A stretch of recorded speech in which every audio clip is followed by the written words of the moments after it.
Adventure of the Gold Tiberius. The acquaintance between Mr. Dyson and Mr. Charles Phillips arose from one of those myriad chances which are every day doing their work in the streets of London. Mr. Dyson was a man of letters, and an unhappy instance of talents misapplied. With gifts that might have placed him in the flower of his youth among the most favored of Bentley's favorite novelists, he had chosen to be perverse. He was, it is true, familiar with scholastic logic, but he knew nothing of the logic of life. And he flattered himself with the title of artist, when he was in fact but an idle and curious spectator of other men's endeavors. Amongst many delusions, he cherished one most fondly, that he was a strenuous worker, and it was with a gesture of supreme wariness that he would enter his favorite resort, a small tobacco shop in Great Queen Street, and proclaim to anyone who cared to listen that he had seen the rising and setting of two successive suns. The proprietor of the shop, a middle-aged man of singular civility, tolerated Dyson partly out of good nature and partly because he was a regular customer. He was allowed to sit on an empty cask and to express his sentiments on literary and artistic matters till he was tired, or the time for closing came, and if no fresh customers were attracted, it is believed that none were turned away by his eloquence. Dyson was addicted to wild experiments in tobacco. He never wearied of trying new combinations, and one evening he had just entered the shop and given utterance to his last preposterous formula, when a young fellow of about his own age, who had come in a moment later, asked the shopman to duplicate the order on his account, smiling politely, as he spoke, to Mr. Dyson's address. Dyson felt profoundly flattered, and after a few phrases the two entered into conversation, and in an hour's time the tobacconist saw the new friends sitting side by side on a couple of casks, deep in talk. "My dear sir," said Dyson, "I will give you the task of the literary man in a phrase.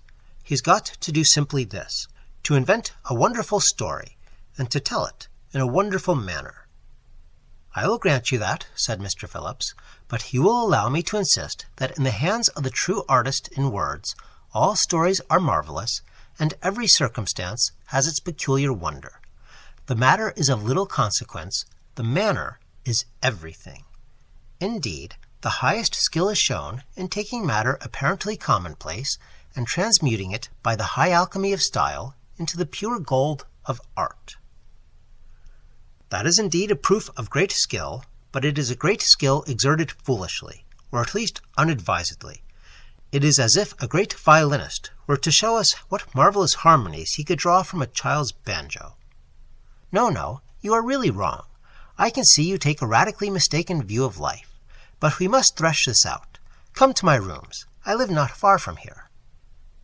It was thus that Mr. Dyson became the associate of Mr. Charles Phillips, who lived in a quiet square not far from Holborn. Thenceforth they haunted each other's rooms at intervals, sometimes regular, and occasionally the reverse, and made appointments to meet at the shop in Queen Street, where their talk robbed the tobacconist's profit of half its charm. There was a constant jarring of literary formulas, Dyson exalting the claims of the pure imagination, while Phillips, who was a student of physical science and something of an ethnologist, insisted that all literature ought to have a scientific basis. By the mistaken benevolence of deceased relatives, both young men were placed out of reach of hunger, and so, meditating high achievements, idled their time pleasantly away, and revelled in the careless joys of a bohemianism devoid of the sharp seasoning of adversity. One night in June, Mr. Phillips was sitting in his room in the calm retirement of Red Lion Square. He had opened the window and was smoking placidly while he watched the movement of life below. The sky was clear, and the afterglow of sunset had lingered long about it. The flushing twilight of a summer evening vied with the gas lamps in the square, had fashioned a chiaroscuro that had in it something unearthly, and the children, racing to and fro upon the pavement, the lounging idlers by the public, and the casual passers-by, rather flickered and hovered in the play of lights than stood out substantial things. By degrees, in the houses opposite, one window after another leapt out a square of light. Now and again a figure would shape itself against a blind and vanish. And to all this semi-theatrical magic, the runs and flourishes of brave Italian opera played a little distance off on a piano organ seemed an appropriate accompaniment, while the deep muttered bass of the traffic of Holborn never ceased. Phillips enjoyed the scene and its effects. The light in the sky faded and turned to darkness, and the square gradually grew silent, and still he sat dreaming at the window, till the sharp peal of the house bell roused him, and looking at his watch, he found that it was past 10 o'clock. There was a knock at the door, and his friend Mr. Dyson entered, and according to his custom, sat down in an armchair and began to smoke in silence. "You know, Phillips," he said at length, "that I have always battled for the marvellous. I remember your maintaining in that chair that one has no business to make use of the wonderful, the improbable, the odd coincidence in literature, and you took the ground that it was wrong to do so because, as a matter of fact, the wonderful and the improbable don't happen, and men's lives are not really shaped by odd coincidence.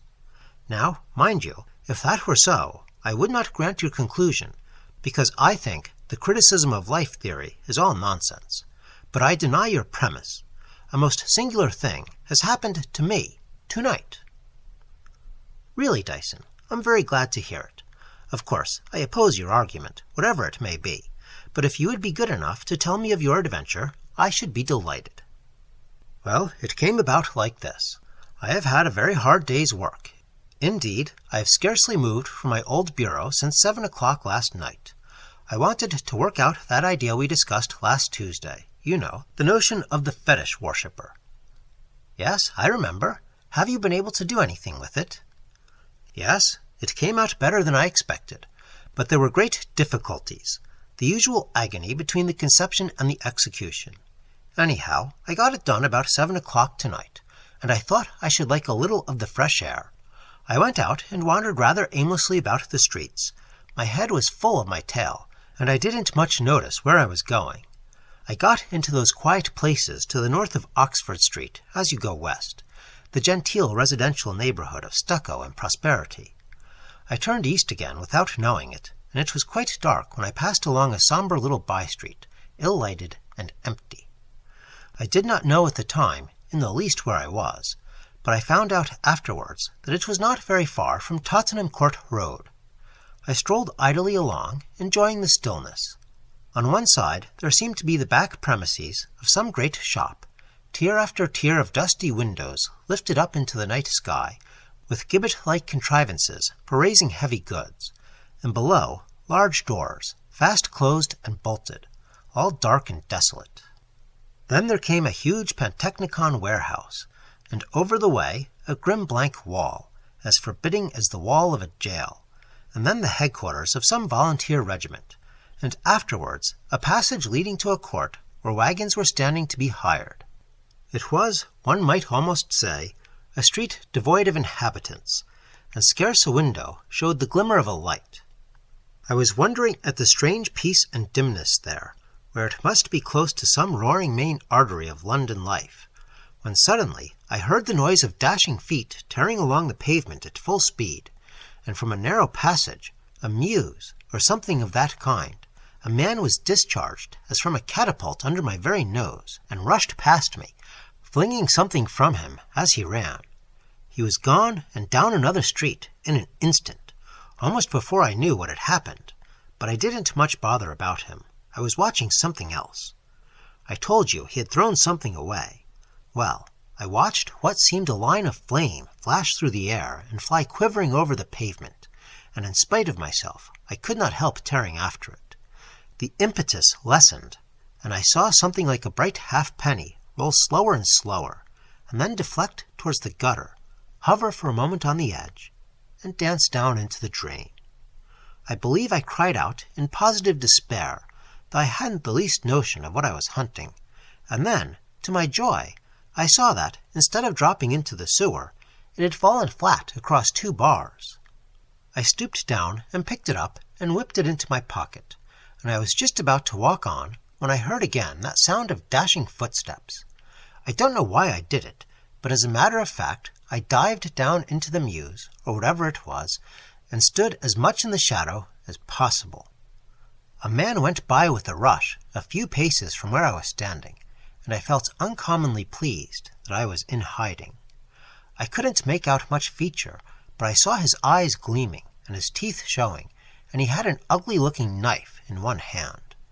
And I thought things would be very unpleasant for gentleman number 1 if the second robber, or robbed, or what you like, caught him up.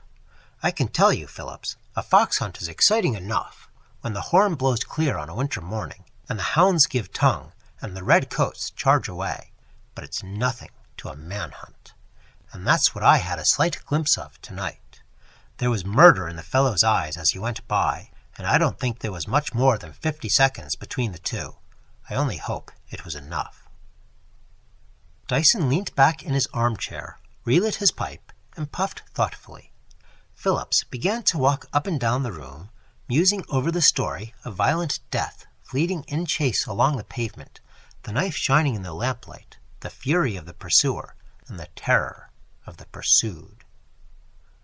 "Well," he said at last, "and what was it, after all, that you rescued from the gutter?" Dyson jumped up, evidently quite startled. "I really haven't a notion. I didn't think of looking. But we shall see." He fumbled in his waistcoat pocket, drew out a small and shining object, and laid it on the table. It glowed there beneath the lamp with the radiant glory of rare old gold, and the image and the letters stood out in high relief, clear and sharp, as if it had but left the mint a month before. The two men bent over it, and Phillips took it up and examined it closely. Imperator Tiberius Caesar Augustus. He read the legend, and then looking at the reverse of the coin, he stared in amazement, and at last turned to Dyson with a look of exultation. "Do you know what you have found?" he said. "Apparently a gold coin of some antiquity," said Dyson coolly. "Quite so, a gold Tiberius. No, that is wrong. You have found the gold Tiberius. Look at the reverse." Dyson looked, and saw the coin was stamped with the figure of a faun standing amidst reeds and flowing water. The features, minute as they were, stood out in delicate outline. It was a face lovely and yet terrible, and Dyson thought of the well-known passage of the lad's playmate, gradually growing with his growth and increasing with his stature, till the air was filled with the rank fume of the goat. "Yes," he said, "it is a curious coin. Do you know it?" "I know about it. It is one of the comparatively few historical objects in existence. It is all storied like those jewels we have read of. A whole cycle of legend has gathered round the thing. The tale goes that it formed part of an issue struck by Tiberius to commemorate an infamous excess. You see the legend on the reverse, Victoria. It is said that by an extraordinary accident the whole issue was thrown into the melting pot, and that only this one coin escaped. It glints through history and legend, appearing and disappearing, with intervals of 100 years in time, and continents in place. It was discovered by an Italian humanist, and lost and rediscovered. It has not been heard of since 1727, when Sir Joshua Bird, a Turkey merchant, brought it home from Aleppo, and vanished with it a month after he had shown it to the virtuosi. No man knew or knows where, and here it is. "Put it in your pocket, Dyson," he said after a pause. "I would not let anyone have a glimpse of the thing if I were you. I would not talk about it. Did either of the men you saw see you?" "Well, I think not. I don't think the first man, the man who was vomited out of the dark passage, saw anything at all, and I am sure that the second could not have seen me." "And you didn't really see them? You couldn't recognize either the one or the other if you met them in the street tomorrow?" "No, I don't think I could. The street, as I said, was dimly lighted, and they ran like madmen." The two men sat silent for some time, each weaving his own fancies of the story. But lust of the marvelous was slowly overpowering Dyson's more sober thoughts. "It is all the more strange than I fancied," he said at last. It was queer enough what I saw. A man is sauntering along a quiet, sober, everyday London street, a street of grey houses and blank walls, and there, for a moment, a veil seems drawn aside, and the very fume of the pit steams up through the flagstones. The ground glows red-hot beneath his feet, and he seems to hear the hiss of the infernal cauldron. A man flying in mad terror for his life, and furious hate pressing hot on his steps with knife drawn ready. Here indeed is horror. But what is all that to what you have told me? I tell you, Phillips, I see the plot thicken. Our steps will henceforth be dogged with mystery, and the most ordinary incidents will teem with significance.